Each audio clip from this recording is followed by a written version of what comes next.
Welcome, everyone, to the deep dive.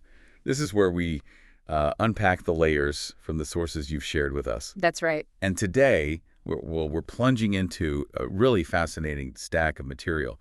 It connects ancient mythology, specifically one of Hercules' big tasks, with symbolic traditions. Think Freemasonry, tarot, even astrology. Yeah, exactly. We're exploring the story of Hercules' third labor, capturing the Golden Hind. And we'll look at how this old myth works as this, powerful allegory for a really personal journey. A journey for what? Exact. For growth, wisdom, and maybe that pursuit of enlightenment. Okay, so think of this as maybe your shortcut to understanding these deeper connections. We want to uncover what the Golden Hind represents across these different systems and, why this story still feels so important today. Our mission here is to sort of guide you through these texts, pull out the key insights, the connections, really help you see what's most valuable in all this rich material. Okay, then. Let's unpack this. So where do we start? The myth itself. Yeah, let's start there. The material lays out Hercules' third labor. And it wasn't, your typical monster slaying thing. King Eurystheus gave him a task needing a different kind of skill set. Right. Capturing the Golden Hind, also called the Ceryneian Hind. And this wasn't just any deer, was it? No, definitely not. The texts really emphasize this hind was sacred to Artemis, goddess of the hunt, the wilderness. It's described as, incredibly fast, elusive. And the golden antlers. Can't forget those. Exactly, the golden antlers. And giving Hercules this task, Eurystheus might have been hoping Hercules would fail, or worse, anger a goddess. Setting him up, perhaps. So Hercules, he takes it on, goes into the wilds of Arcadia. And the chase, it wasn't quick. Not at all. The sources say it lasted a whole year. A year across huge distances. Imagine the physical strain, the mental toll, chasing something so fast, so cunning for that long. A whole year. Wow. And it wasn't just the hind he was up against. What's really interesting is how the sources mention Artemis herself. She's protective of this creature, right? Or his prize creature. Yeah, so she apparently intervened multiple times, trying to stop Hercules. So he's not just chasing an animal, he's dealing with, divine interference. Which brings up that moral question, doesn't it? How do you capture something sacred, something revered by a goddess, without hurting it? That seems like the real trick here. Precisely. And the climax, as the stories tell it, Hercules finally corners the hind on Artemis's sacred mountain, no less. Okay. And he manages it, captures it, with skill, with speed, but crucially, the sources stress without causing injury. That act of restraint, it's really highlighted. He didn't just overpower it. No. And afterwards, before heading back to the king, he paused. He actually offered a prayer to Artemis. Really? Yeah, acknowledging, her sovereignty over the hind, asking forgiveness for taking it. It shows this element of reverence, respect, not just brute force. So it wasn't just about completing the task, but how he completed it. Exactly. Then the journey back, more challenges, but he's guided, one text says, by this inner strength, the lessons learned during that incredibly long pursuit. He brings the hind back alive, fulfills the labor with, honor and integrity. Okay, so that's the myth. An epic chase, a careful capture, divine elements.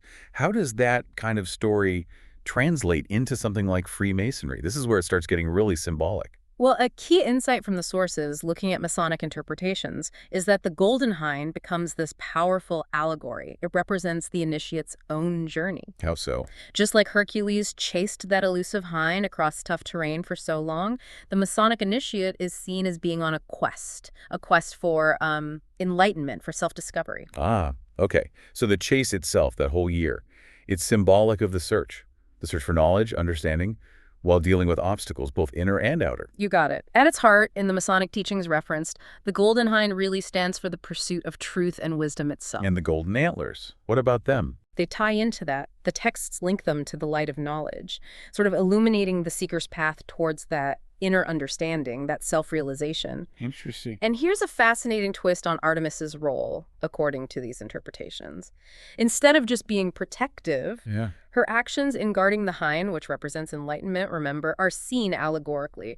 They're interpreted as the divine deliberately testing the seeker. Testing, not just protecting. Right. It suggests the path to self-discovery isn't meant to be easy. It involves constant tests, evaluations of your perseverance, your worthiness. The challenges aren't just random obstacles, they're part of the process. That's quite a perspective shift. Challenges this divine tests and the length of the task.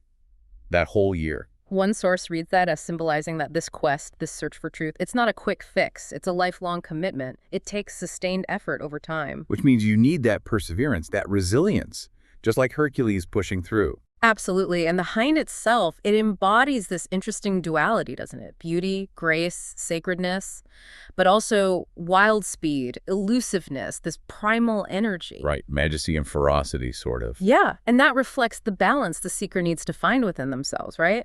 Navigating the light and the shadow, the refined and the primal forces within human experience. Thinking about that intense effort, the focus, the dedication over time, it actually reminds me of an image from tarot. The sources connect this to the Eight of Pentacles. Ah, yes, the Eight of Pentacles. Good connection. Typically, that card shows a craftsman, right? Deeply focused, working away, honing his skill. Very meticulous. Often shown a bit separate, maybe outside a village. Concentrating. Exactly. And the core meaning is all about that hard work, that dedication, the perseverance needed to master something, to reach a goal. Diligence. I can definitely see the parallel. Hercules' unwavering commitment to capturing the hind. That patient, year-long pursuit. It mirrors the craftsman, just plugging away, focused on excellence through persistent effort. It really speaks to that journey of mastery, whether it's a craft or, self-mastery. It doesn't happen overnight. It's built up piece by piece through that consistent, focused work. The craftsman's posture even suggests that discipline. And the fact he's often solitary. That resonates too. It underlines that this deep work, this pursuit of enlightenment or mastery, it's often a very personal journey, something each person has to undertake for themselves, much like Hercules on his long, lonely chase.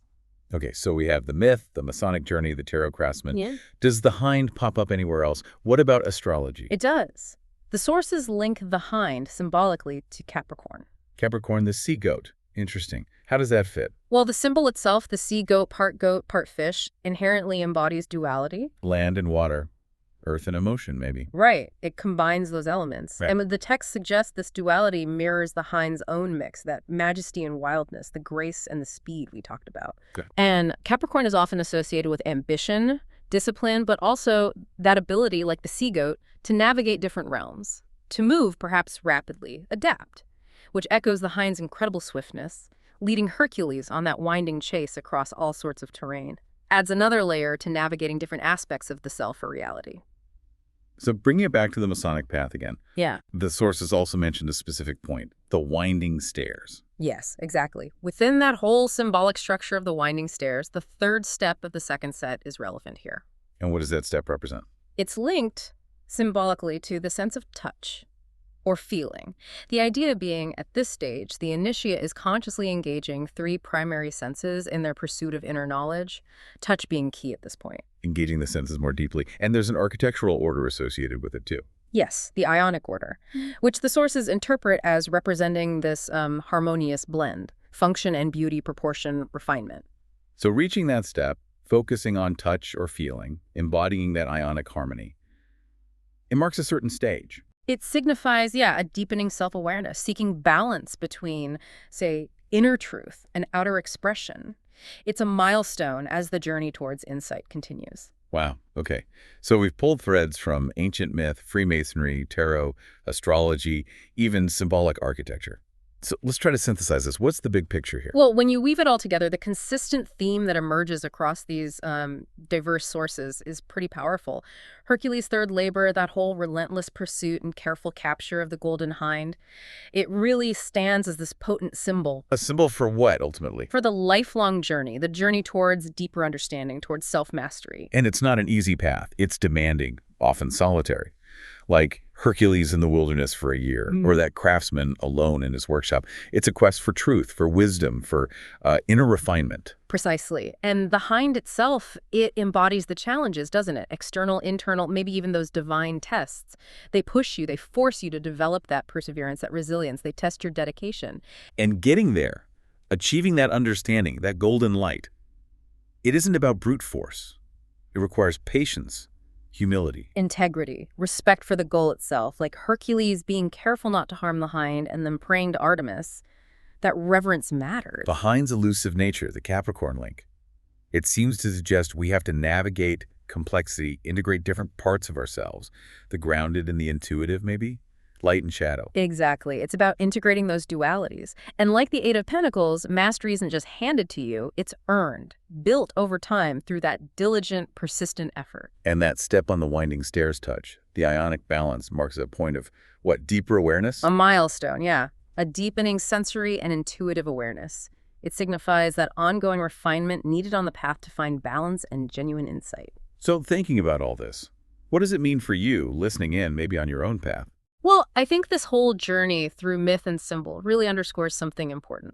That pursuing anything truly valuable, whether it's deep knowledge, a really tough goal, or that inner mastery we talked about, it is demanding. It takes persistence, often involves solitary work, Mm. and requires integrity, patience. And respect. Respect for the goal, especially if it feels sacred or just really elusive and hard to grasp. It's a good reminder, too, that the challenges you face, maybe they aren't just roadblocks. Maybe they're potential tests designed to refine you somehow. Mm-hmm.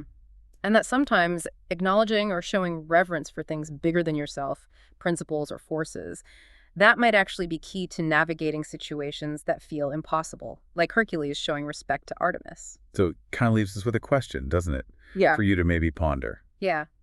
How can embracing that spirit of Hercules' third labor, the patience in that long chase, the restraint he showed in the capture, the reverence for the sacredness of his goal, how can that spirit guide you? As you approach your own difficult pursuits, those elusive goals, those deeply personal quests you have in life, especially when you hit those inevitable challenges. Something to think about, definitely. Something to ponder Yeah. as you continue your own journey.